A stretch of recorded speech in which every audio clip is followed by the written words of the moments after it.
I first encountered the man who wrote the report that spurred the creation of the National Shipbuilding Strategy, John Parker, about 3 years ago, when he attended Glasgow University to deliver a speech on his history working in the shipbuilding industry. He had a great reputation as a managing director at Harland & Wolff Shipbuilders in the 1980s, grew up through the ranks there as an apprentice and finished as the managing director. And it was a really interesting discussion about a long-term decline of British capability as once a world leader globally in the shipbuilding industry to what is now a very marginal player, even in Europe, never mind the rest of the world. And I asked him 3 years ago when I was working at BAE Systems, and his view, what was his greatest regret in his career?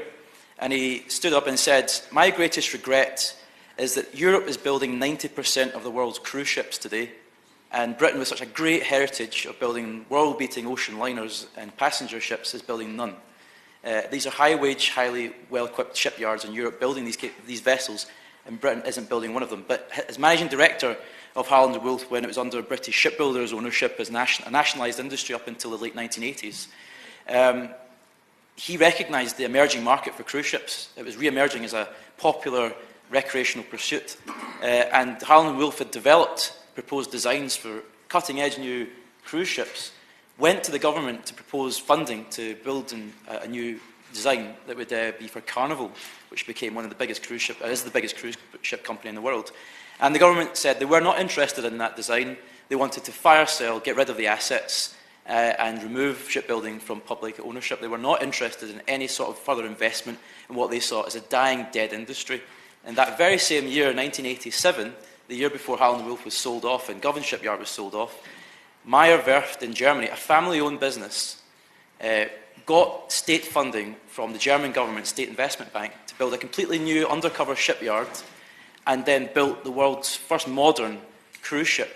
And today, that shipyard dominates the global market for cruise shipbuilding, complex shipbuilding in Europe, building around 200,000-ton plus ships every year.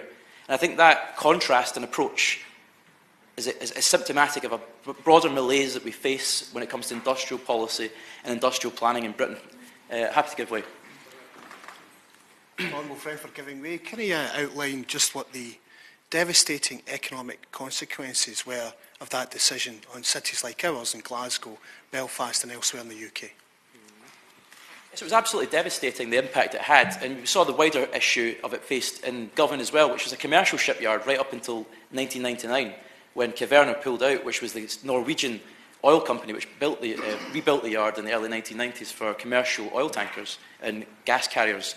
The result of that collapse in approach was disastrous. Sir John Parker said, just as we got British shipbuilders match fit, ready to compete, the rug was pulled out from under it. Just as it was ready to actually re-enter that market and be a globally competitive player, it was wrecked.